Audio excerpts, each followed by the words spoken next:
serta penduduk kejalanan di sini suka membuang sampah dan tidak mengasingkan antara sisa besar dan yang boleh kita sekolah. Ini tentunya memberi kesan yang signifikan kepada kesihatan alam sekitar.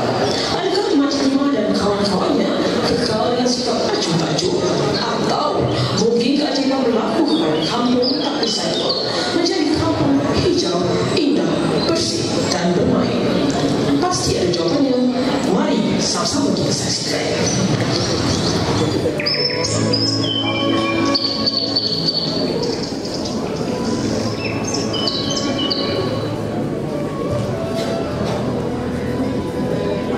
Di sebuah kampung kecil di bawah pentadbiran MPAJ, hidup penduduk kampung yang baik hati tapi sedikit terlalu selesa. Mereka campak semua benda dalam satu tong sebab nak mudah.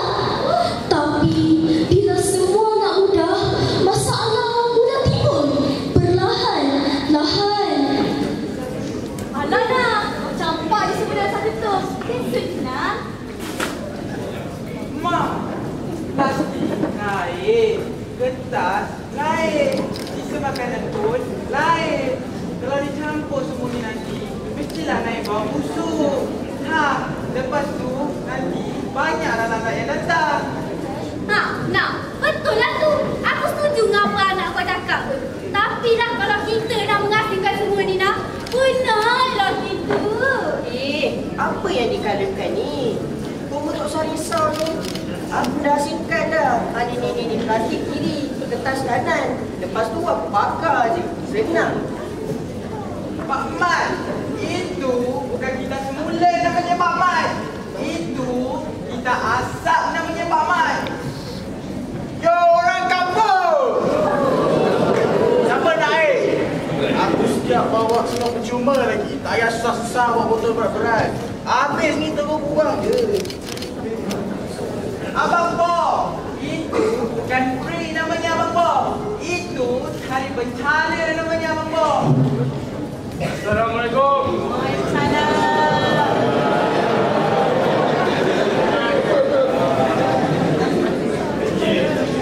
Membuang sampah seperti ini salah kerana akan mencemarkan dalam kitab. Disebabkan itu, Kerajaan Negeri Selangor mengatakan program kitab untuk menggalak penduduk mengasing sampah dari rumah. Cik siapa? Saya ialah wakil dari MPAJ. Oh ya, kawasan MPAJ pun akan terlibat untuk pasal perasaan nanti. Jadi, bersiap sedia lah ya. Dah kan betul nanti. Dasar beg plastik ni pun tukar kasus setiap hari. Dasar beg plastik ni sebenarnya ialah polisi oleh Kerajaan Negeri Malaysia untuk mengurangkan penggunaan beg plastik melalui pelbagai kaedah. Supaya dunia kita bebas daripada plastik sekali guna. Lima, aku rasalah semua ni buang masa je. Aku rasa kalau kita lah yang tua-tua nak buat ni sabar.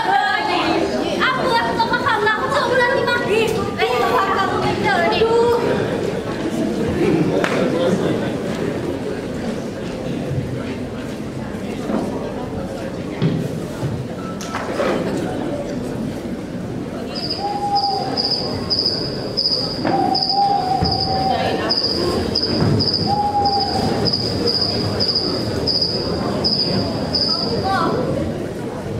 Malam itu, setelah seharian mencapak semua benda tanpa fikir, Makcik Timah pun tertidur.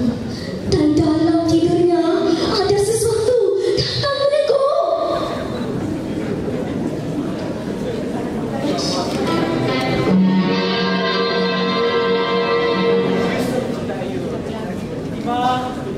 Timah! Kau, saya rumah kau kan? Tapi bumi rumah kau juga kan? Astagfirullah. Tompoi, boleh mencapai sekarang. Aduh. Iman. Aku tak repot.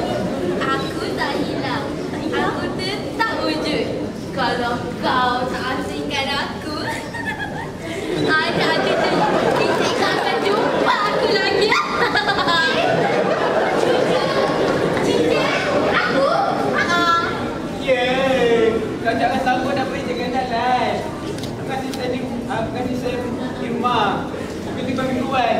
selalu batu plastik. Tapi kalau kau sendiri tak mula, bila lagi nak ubah, kan? Baik, mulai esok aku dah janji. Betul ni janji Timah.